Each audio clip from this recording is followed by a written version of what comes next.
खुलुमबाय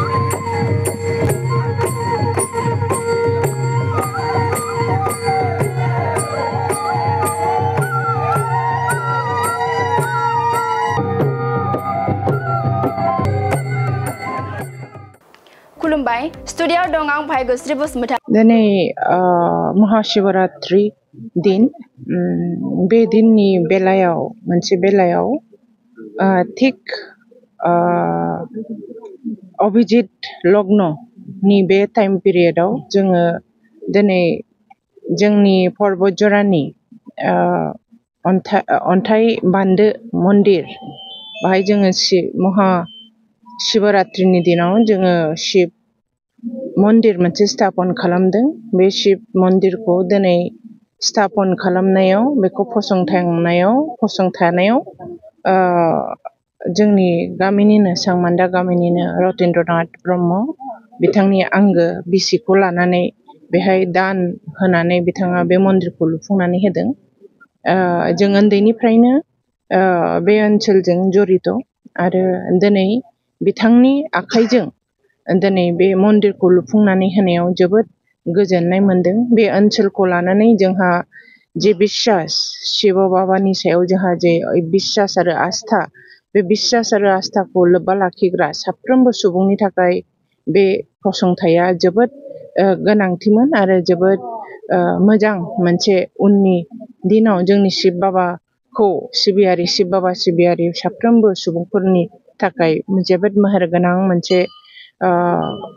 मन्दिर जागोन होननानै आं मिजिंथिबाय आरो शिब बाबाया दिनै जों साफ्रोमबो शिब भक्तफोरनि सायाव गोजोन आरो मंगल सादनि दै सारस्रि हरो बेखौनो आङो आरज गाबबाय जोंनि बे मन्दिरखौ फसंथानायाव जे हेफाजाब आदै रतेन्द्र ब्रह्म आरो बिथांनि अर्धांगिनिसिमनिबो बहुत साबायखर बावनाय थाबाय आरो गोजोननाय थाबाय आफा शिब बाबाया जेन बिथांमोननो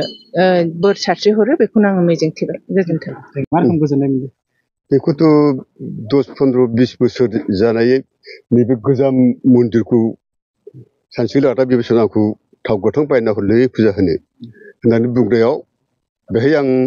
थाव गोथांखौबो हरबाय ओमफ्राय आंबो फैफ्लांदों ओइदिनखालि फैफ्लांनायाव नुबाय आं माथो बांगा सिंखायाव फुजा होबाय थायो बेनिखायनो बोसोरसे उनाव आं लुनानै होगोन बे मन्दिरखौ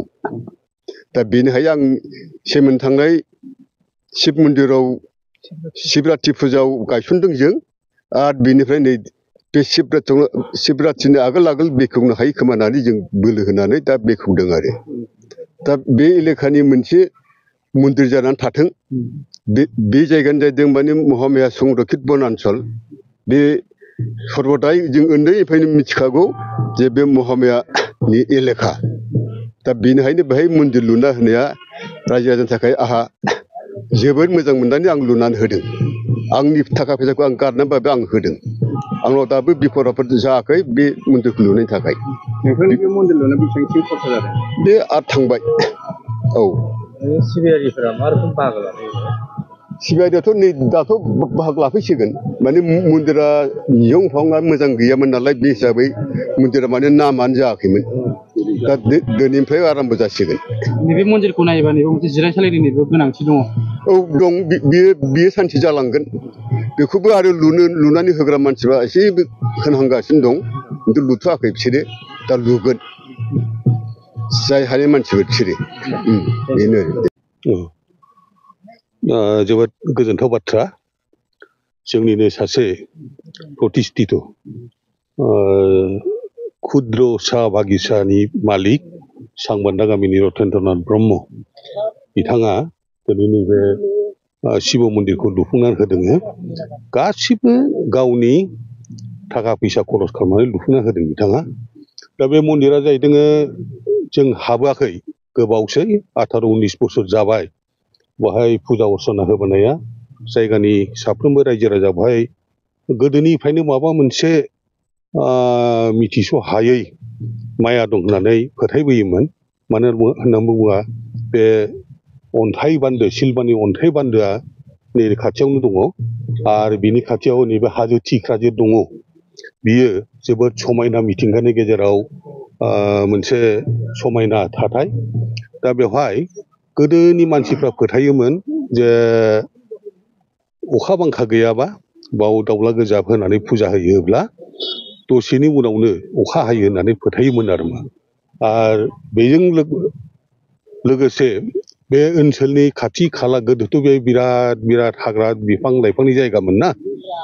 मोसा लख्रा थाग्रा जायगामोन दा बे हाग्रा एबा बिफां लाइफांफोरखौ जोंनो मानसियानो दानफाय दानसि खालामनानै गाव फसंबाय दिनै खाथियै जेनाखि हाग्रामाफोर दङमोन बावदै खंखर सुखानजरा आरो बिनिफ्राय सिलिंजरा बायदि रोखोम हाग्रामानि मुं हयथ' बयबो मिथिगौ बे हाग्रामाफोरखौ दानस्रांजोबनानै दिनै ख्रि न'खर फसंनानै आबाद मावग्रा जायगा हिसाबै फसंनानै लाजोब्बाय दा जों फुजा अर्चना खालामदोंबाबो बेवहाय जेसेबांनाखि बिफां लाइफां दंमोन बै समाव एसे फिसामोन साल बिफांफ्रा फिसामोन दिनै बेवहाय फुजा होनाय लोगो लोगो मोनसे कमिटि फसंना लानाय जादों आरो बे कमिटियानो बे ओनसोलनि बे जायगानि साल बिफांफोरखौ एसे रैखाथि होनाय बायदि जानायाव साल बिफांफ्रा देरनो खाबु मोनदों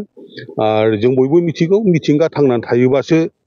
मानसि जिब जुनार गुबुनफ्राबो थांनानै थानायनि खाबुखौ मोनगोन दा बेनिखायनो जोंनि जेनाखि गुबै थांखि बे मन्दिरनि गेजेरजों बे ओनसोलनि आरो गोजान जायगानि सुबुंफोरनि गेजेरावबो जाहाथे अनलायनाय फोथायनाय सोमजिहोनो हायो आरो नैबे जोंनि जेनाखि पर्बतजरानि अस्तित्व होनना बुङोब्ला बाराद्राय नंखाय जानाय नङा साल बिफां खारन बे साल बिफाङा जोंनि खुगा मेथाइयावबो जायगा मोनबोदों बिफां लाइफां बेवहाय जोङो